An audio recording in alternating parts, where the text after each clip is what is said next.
Let me introduce you. This is the woman who has been living with me since you went back to your parents' house. He laughed, holding the shoulder of the woman who was clinging to him, completely naked.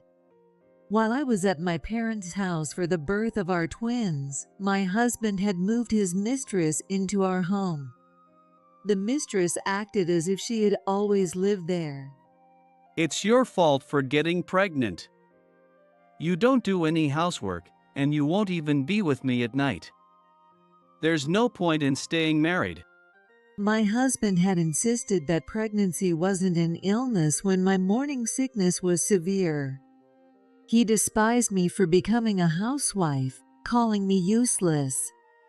His cold attitude intimidated me, and he shouted to justify himself. Even after giving birth, his attitude didn't change. Our newborn started crying, frightened by his loud voice. I'll divorce you, so take those noisy brats and get out. I held my children close and prepared to leave, as he commanded. It might seem unreasonable, but I had a powerful ally who could overturn this situation. If his secret was revealed, my husband's triumphant face would twist in an instant. My powerful ally was my dad. The one who'll be in trouble after the divorce is you. My dad said in a low voice, breaking his silence. What are you talking about? This has nothing to do with you. You should leave too. My husband retorted, staring directly at him with a solemn air.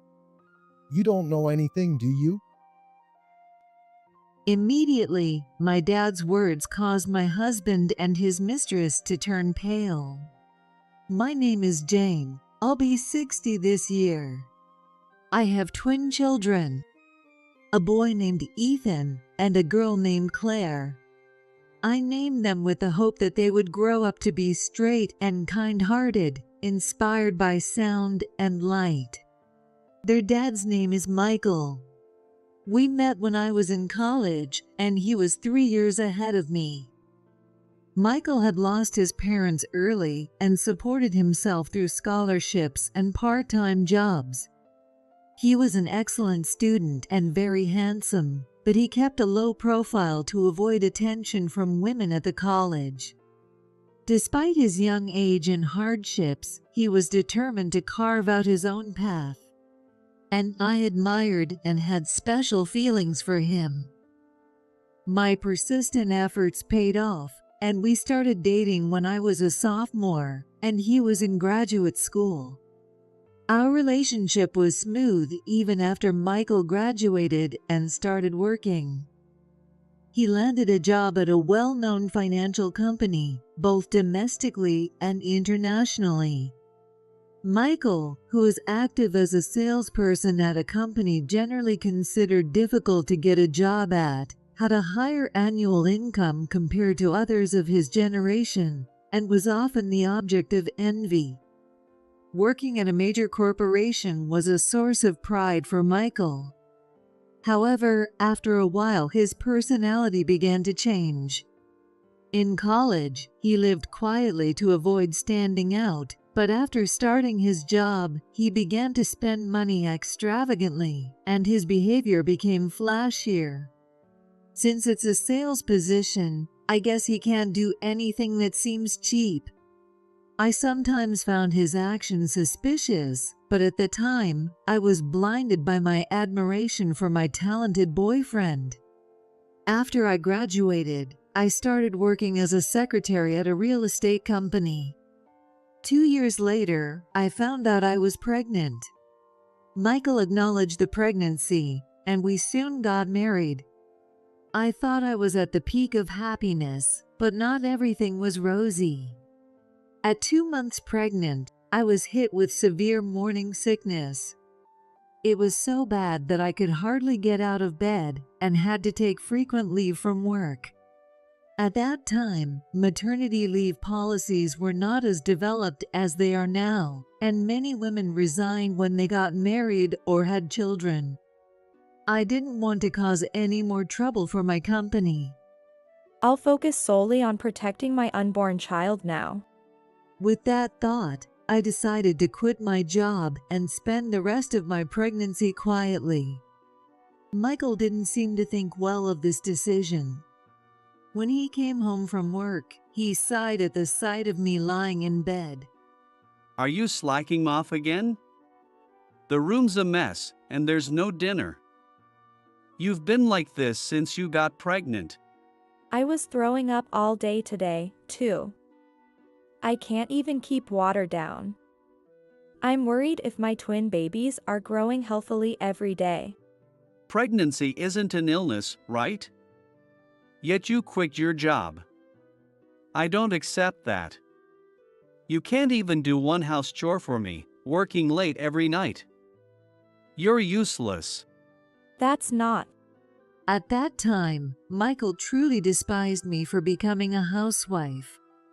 He seemed to think that my morning sickness was just an excuse to slack off on household chores. His cold demeanor and condescending gaze intimidated me. And no matter how difficult things were for me, I had no choice but to comply with his demands. My pregnancy with twins made my belly grow heavier quickly, and even after passing the stable period, my health did not improve. Michael firmly believed in traditional gender roles. Men work, women manage the home. No matter how much I asked for help, he had no intention of assisting with the housework. The combination of poor health and stress eventually led to a diagnosis of threatened premature labor. After discussing with my doctor, I decided to return early to my parents' home in New York, where they would take care of me. I can get away from Michael. I felt relieved at the thought. But my relief was short-lived as Michael called the landline at my parents' house. Leaving the house is so irresponsible. Without you, I can't get proper meals or do laundry. Don't abandon your duties and rely on your parents. Don't be unreasonable. I need to prepare for the birth. Are you defying me? You're being selfish when I'm the one supporting you. Don't bother coming back. Michael hung up the phone. Terrified by his intimidating tone, I sat down right there in the hallway by the phone. Why did he only ever think about himself? Why didn't he care about me or our children?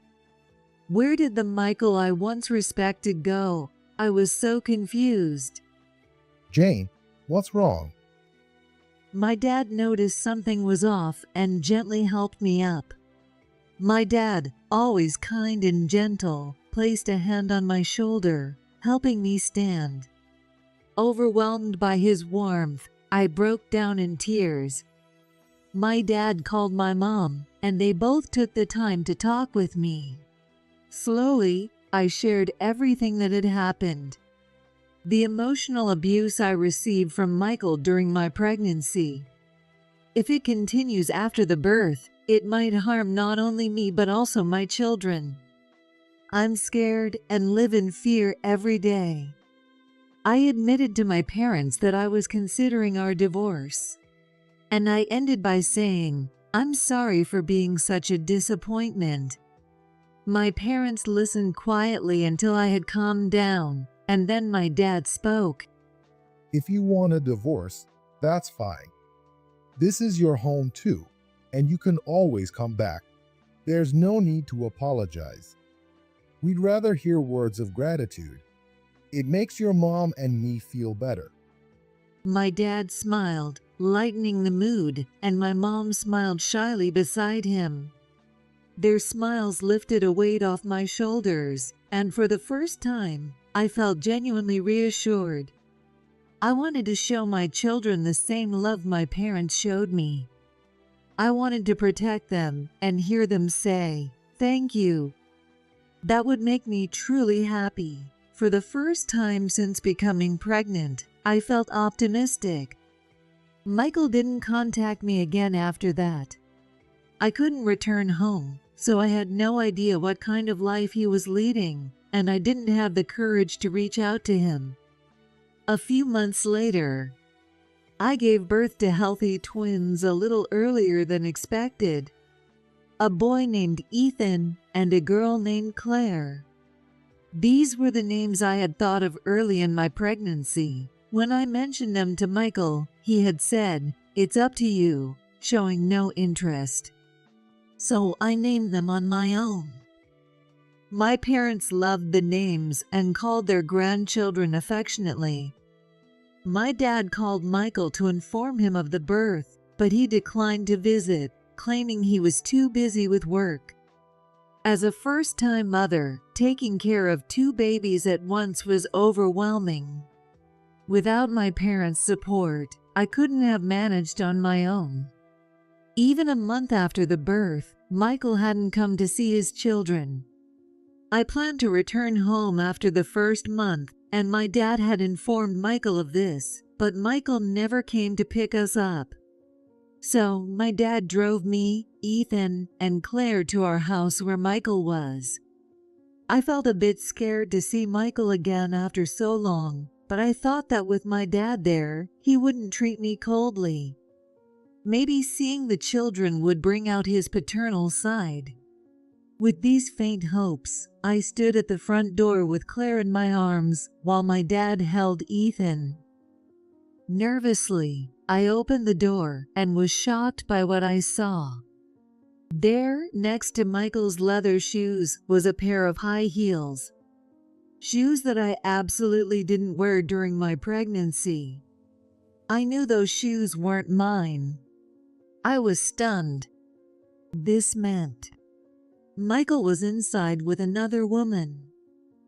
Unable to comprehend the situation, I staggered into the houses. Wait, Jane. My dad seemed to sense something and tried to stop me as I was drawn into the house, but it was too late.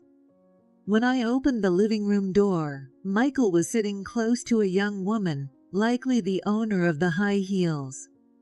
Clothes were scattered around them. Jane! The naked couple in front of me were shocked by my appearance. They hurriedly gathered their clothes to cover themselves, looking pathetic. To shield Claire from the sight, I covered her eyes with her swaddle. Michael, what is this? Have you been cheating me? As I demanded an explanation, my dad slowly walked up behind me, holding Ethan. Michael and his lover were initially startled, but soon looked at each other and laughed defiantly. Let me introduce you. This is Kate, my colleague. She's been living here with me since you left for your parents' house. Kate, the young woman, looked at me with her pretty eyes. This was the apartment Michael had moved into after getting his jobs, and I started living here after we got married. Kate acted as if she had always lived here. Despite this being our first meeting, she spoke to me sarcastically. Sorry, but Michael told me how you never do anything around the house. That's why we ended up like this. But it's your fault for neglecting such a wonderful man just because you were pregnant. I never wanted to get married in the first place. I wanted to focus on my career and have more fun. It's your fault for getting pregnant. You stopped doing housework and wouldn't even be with me at night. What's the point of staying married? Michael justified himself angrily, his loud voice causing Ethan and Claire to start crying. Irritated, Michael covered his ears and glared at us. Oh, this is why I hate kids. I'll divorce you, so take those noisy brats and get out. Yeah, this is our home now. Kate added, clinging to Michael with a smug look. Anyone would see them as a handsome couple in love, a scene like a painting, and it made tears well up in my eyes. You should be holding your newborn children, not her. But I couldn't find the words to express my anger. My weakened postnatal mental state and the shock of the situation clouded my thinking. Holding the crying Claire tightly, I turned my back on Michael to leave, as he demanded. Dad, let's go. As I called out to my dad and headed for the door.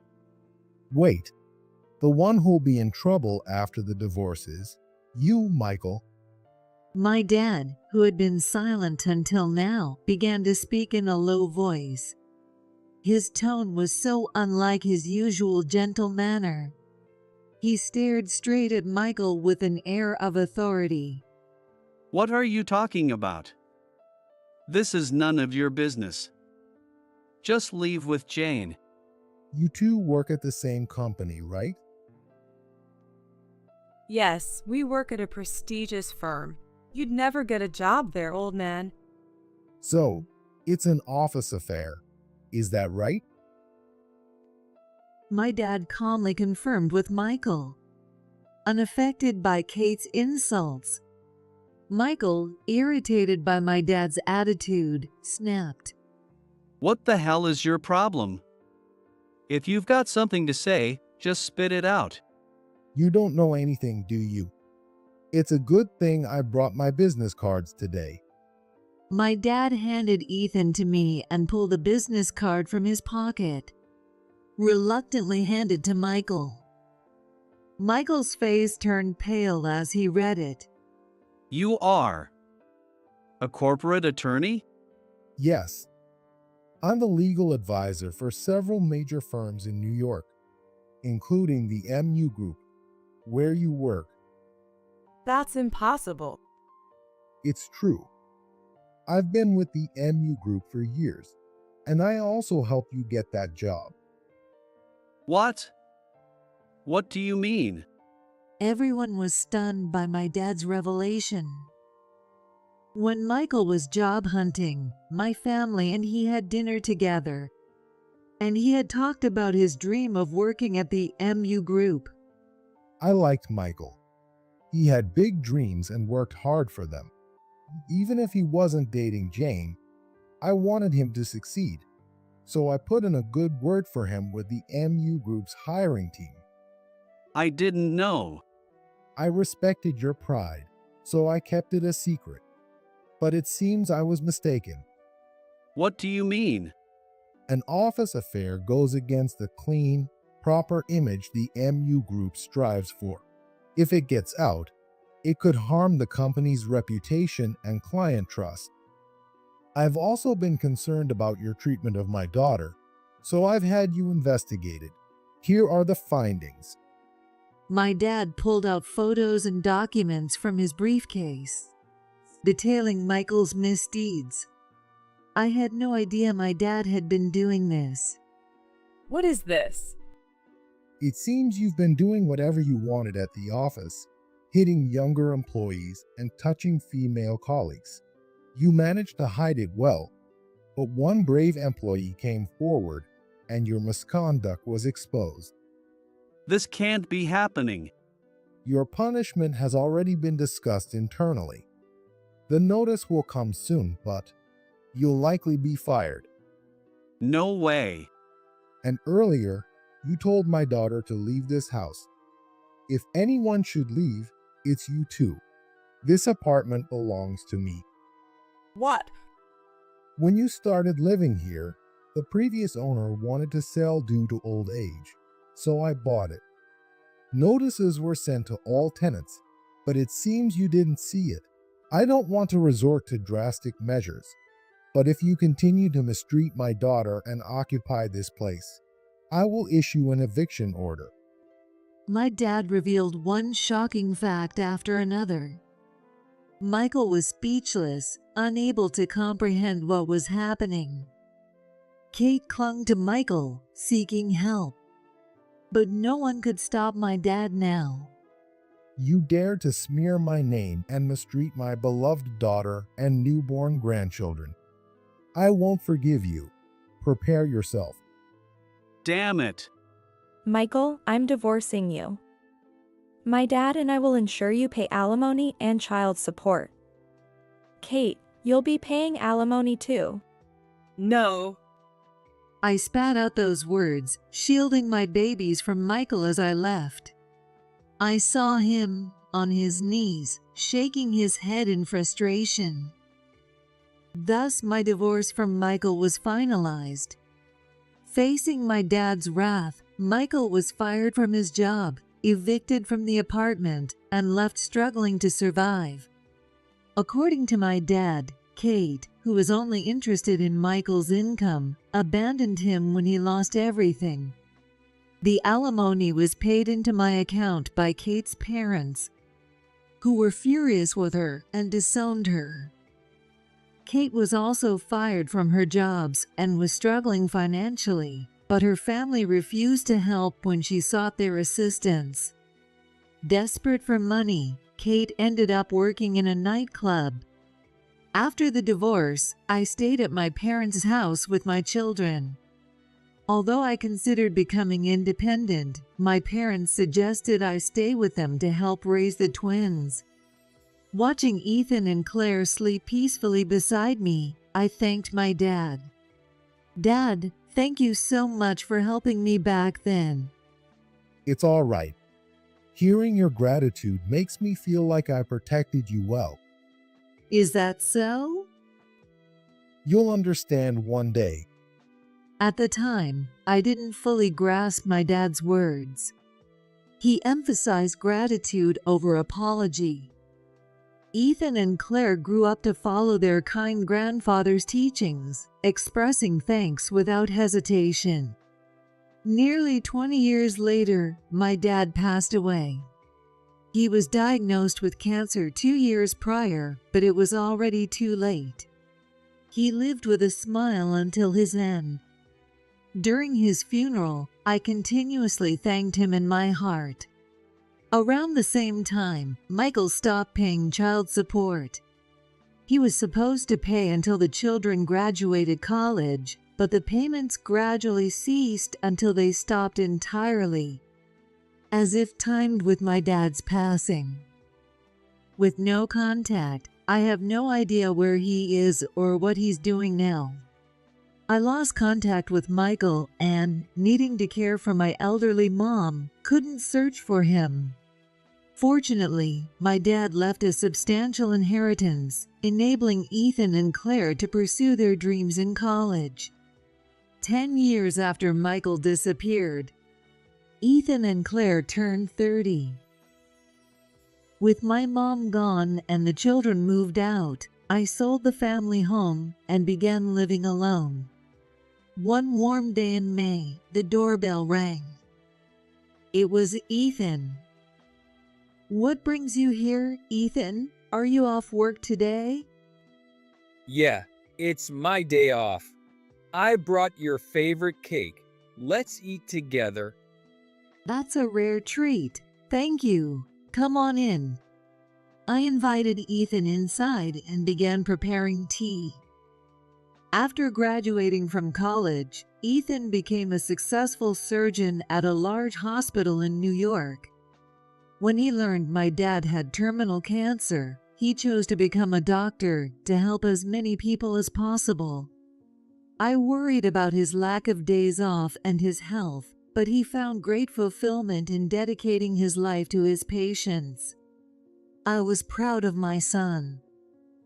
By the way, something interesting happened recently. As I looked at the box of cakes, deciding which to eat, Ethan sipped his tea and began his story. What he shared was shocking. Michael, my ex-husband, had been admitted to Ethan's hospital. Seeing the name on the medical chart, Ethan couldn't believe it, but it was indeed Michael, who had been missing for nearly 10 years. Michael entered the examination room with a woman about Ethan's age and was shocked to see Ethan sitting there. Why are you here?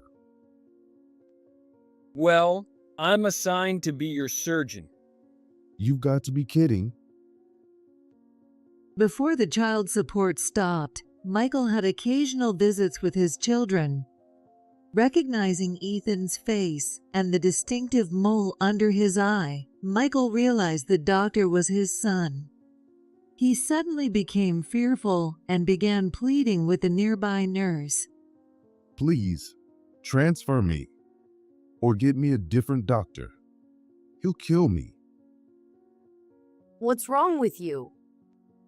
The woman accompanying Michael, apparently his new wife, looked confused.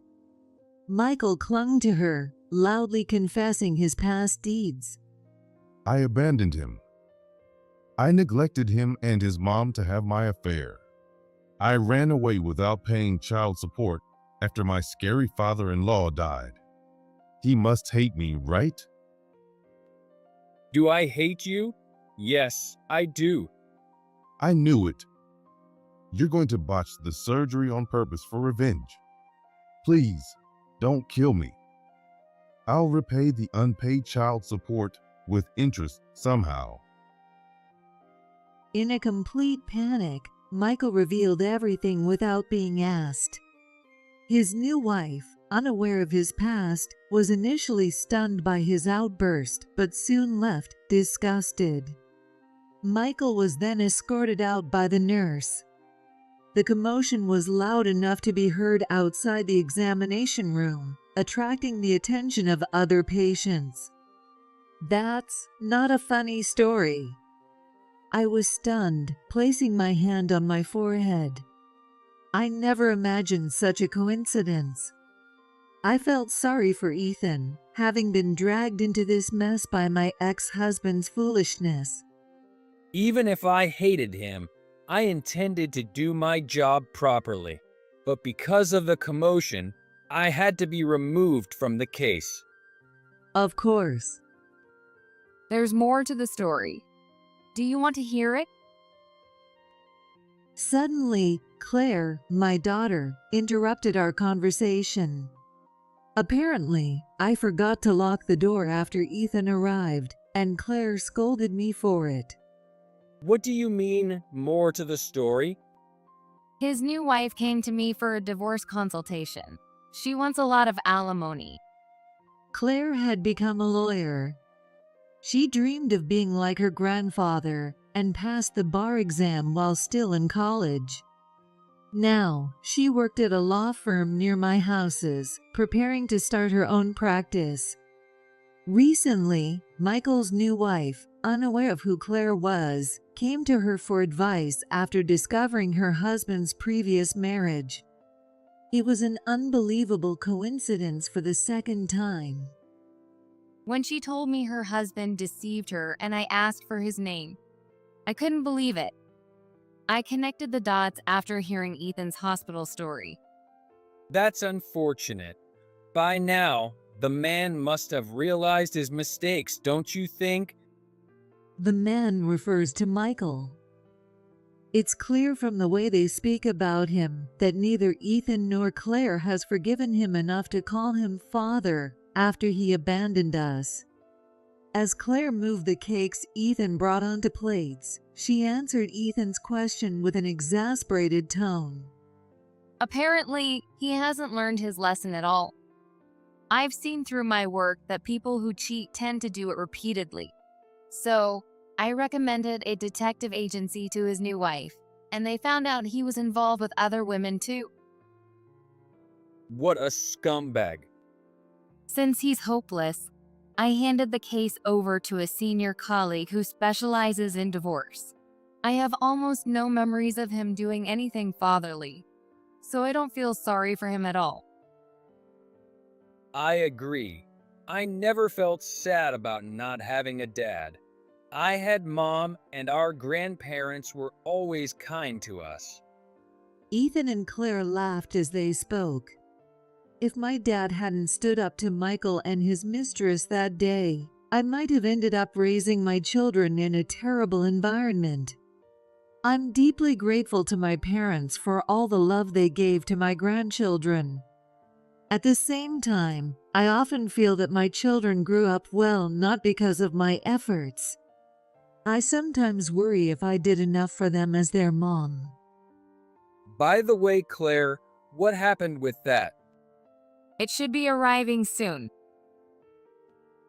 Just as Claire glanced at the wall clock, the doorbell rang again.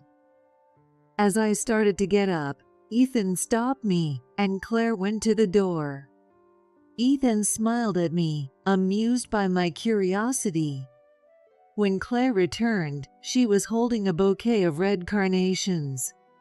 Ethan and Claire looked at each other and then spoke in unison like the twins they are. Today is a day to thank Mom.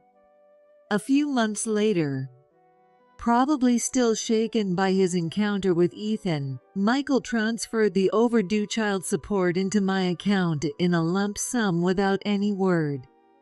As Ethan had told him, he likely borrowed money to do so. Michael's surgery was successful, but his behavior made him an outcast in the hospital until he was discharged. Ethan commented, "I've never had a patient like that before," clearly troubled by the situation. After his discharge, Michael faced even more hardships. His new wife, furious at being deceived and learning about his affairs, demanded a large alimony.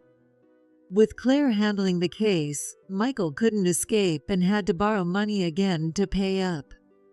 Desperate, Michael tried to move in with one of his former lovers, but she wanted nothing to do with his troubles and disappeared. Having lost everything, all Michael was left with was a large debt. I'm sure he will live a lonely old life afterwards. It's his own fate, and it's none of my business.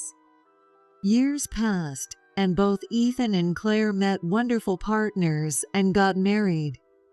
They had adorable children who occasionally visited me. Surrounded by my loving family, I lived a happy and grateful life in my old age,